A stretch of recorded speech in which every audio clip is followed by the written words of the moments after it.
And like we mentioned, markets have opened up in the green. Sensex is up by 1,200 points.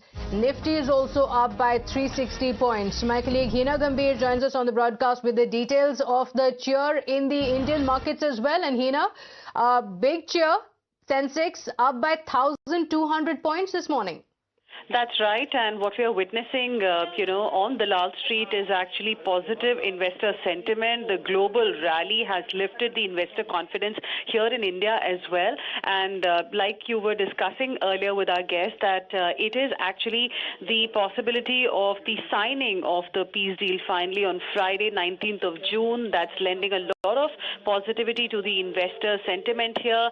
That will lead to reopening of the Strait of Hormuz, and that will lead to easing of crude oil prices, and overall it's going to be very good for Indian economy if that happens, and that's the reason why markets are reacting positively. Indian markets are echoing the sentiment that you're witnessing in other Asian markets as well. So let's also take you through where Sensex as well as Nifty are right now at this point in time.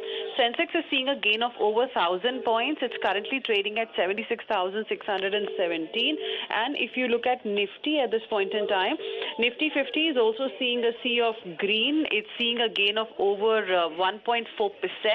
23,956 is where Nifty is right now, and the way things are moving, it seems very soon is going to close the psychological important mark of 24,000 as well.